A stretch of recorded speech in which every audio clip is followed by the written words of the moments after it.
Washington, President Trump's critics were apoplectic last week when the president referred to MS-13 gang members as animals.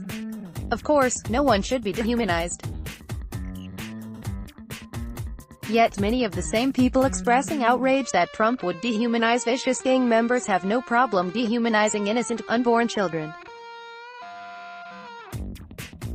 Trump has stood up for the humanity of the unborn child like no president in recent memory. And this is why so many Christian conservatives stick with him. Witness the foot-stomping standing ovation the president received Tuesday night at the annual Campaign for Life Gala of the pro-life Susan B. Anthony List.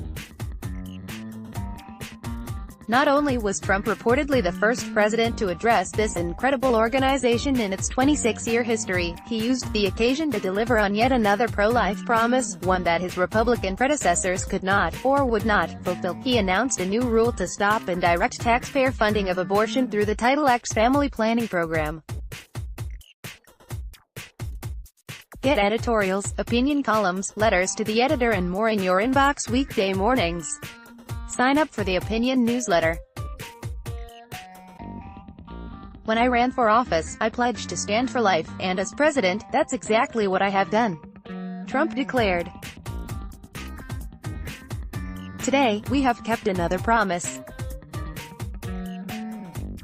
My administration has proposed a new rule to prohibit Title X funding from going to any clinic that performs abortions. Any organization receiving Title X funds will be required to establish a bright line of both physical and financial separation between its family planning activities and any program or facility that performs or refers women for abortions. Since 1976, federal law has prohibited use of federal funds for abortion. But today, Planned Parenthood clinics that receive federal family planning funds often essentially refer women for on-site abortions.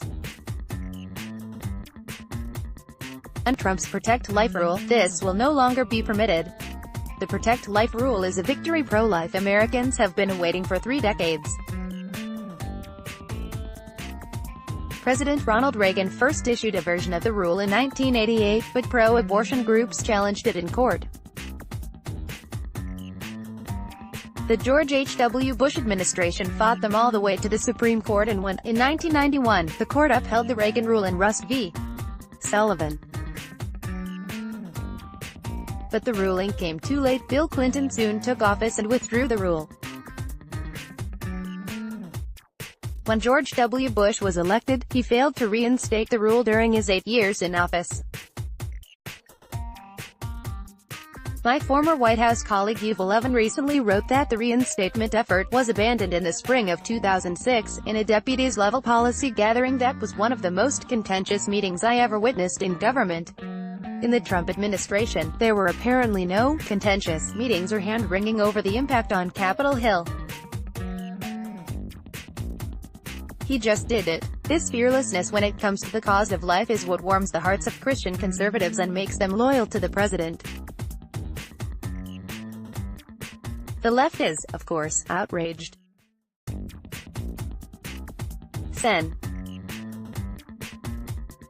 Dianne Feinstein, D. Caliph, called Trump's action despicable, and the New York Times editorial page complained that the rule could devastate groups like Planned Parenthood. That is, unfortunately, a gross overstatement, as Planned Parenthood gets 3/4 of its federal funds through Medicaid, which would not be impacted. But it is music to pro-life ears. And despite Democrats' anger, the new rule should have broad public support. A Marist poll released in January found that 60% of Americans oppose using tax dollars for abortion, while only 36% approve. Since taking office, Trump has taken many steps to ensure our tax dollars are not used to subsidize the taking of innocent human life.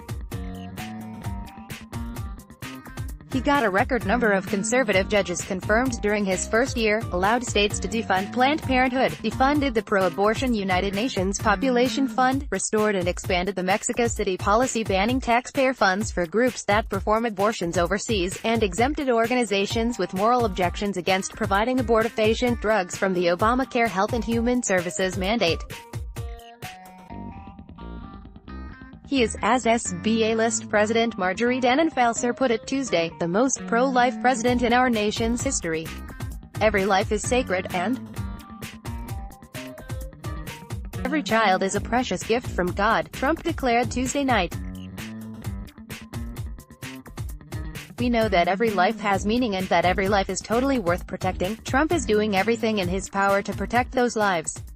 That is why pro-life conservatives stick with him.